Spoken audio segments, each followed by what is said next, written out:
চতুর্থ শ্রেণীর ছাত্রছাত্রীরা দেখো, আজকে আমি তোমাদের করাবো বিষয় গণিত। আজকে করাচ্ছি হচ্ছে ভগ্নাংশের গুণ। তোমরা বইয়ের পৃষ্ঠা 64 পৃষ্ঠা খোলো, খুলে দেখো ভগ্নাংশের গুণ করাবো। দুটো মিশ্র ভগ্নাংশ আছে, একটা প্রকৃত ভগ্নাংশ আছে। তোমরা বোর্ডের দিকে তাকাও। 1 6 অঙ্কটা আমি করাচ্ছি। 7 পূর্ণ 1 7 গুণ 2 পূর্ণ 7 12 গুণ 9 31। দেখতে পেয়েছো ভগ্নাংশগুলো? এবার মিশ্রগুলোকে অপ্রকৃততে নিয়ে আসতে হবে কাটাকুটি করতে গেলে। 7 7 49, 1 50, 50 7। এগুলো তোমরা আগে শিখেছো, আগের দুটো চ্যাপ্টার আগে শিখেছো। 12 দুগুণে 24, সাথে 31 12। আর এটা তো প্রকৃত ভগ্নাংশ আছে 9 31। এবার ধরো কাটাকুটিটা খুব ঠান্ডাভাবে ধীরে সুস্থে করতে হবে, ওটাই আসল জিনিস। 31 31 কেটে দিলাম, হয়ে গেল। ওপরে 1, নিচের 1-এর কোনো মূল্য নেই বলে ওপরে 1 দিলাম। এবার 9 আর 12 কাটছি, দেখো 3 তিরিক্ষে 9, 3 4 12 হলো। এবার 4 আর 50 কাটছি, 2 দুগুণে 4, 25 দুগুণে 50। তাহলে আমার নিচে কি কি থাকলো? 7 আর 2, আর ওপরে কি থাকলো? 25 1 আর 3। তাহলে 7 আর 2 গুণ করলে কত এলো? 14।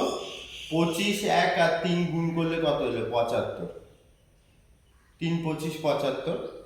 75 ওপরে আছে, নিচে 14, মানে অপ্রকৃত ভগ্নাংশে এসছে। তাহলে আমরা কি জানি? অপ্রকৃত ভগ্নাংশ মানে লবটা ওপরে বড় হলে তখন ওটাকে আবার ভাঙাতে হয় মিশ্রতে।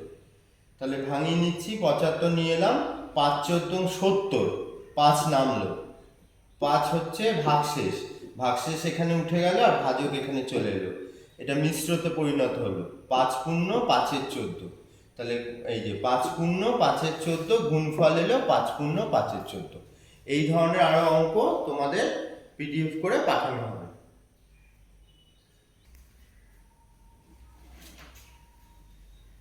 চতুর্থ শ্রেণীর ছাত্রছাত্রীরা, বিষয় গণিত।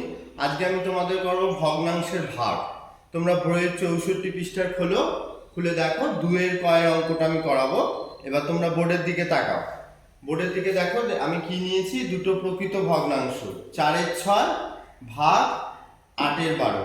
দুটো প্রকৃত ভগ্নাংশের মধ্যে ভাগ হচ্ছে। 4 এর 6 লিখলাম প্রথম ভগ্নাংশটা।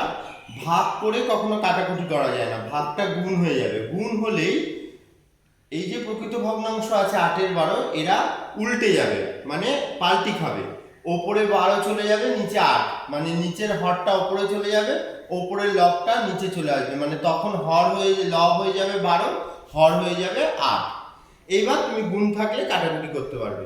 দেখো এবার কাটাকুটিটা খেয়াল করো, যেটা আসল জিনিস। 6 দিয়ে 12কে কাটলাম, 2 হলো। আচ্ছা, এবার 4 দিয়ে 8কে কাটলাম, 2 হলো। তারপরে 2 2 কেটে দিলাম, তাহলে ওপরে পড়ে থাকলো 1। তাহলে সমান সমান 1, ভাগফল হলো 1। এই ধরনের পিডিএফ, মানে ভাগের আর গুণের দু ধরনের পিডিএফই তোমাদের ক্লাস নোটসে যাবে।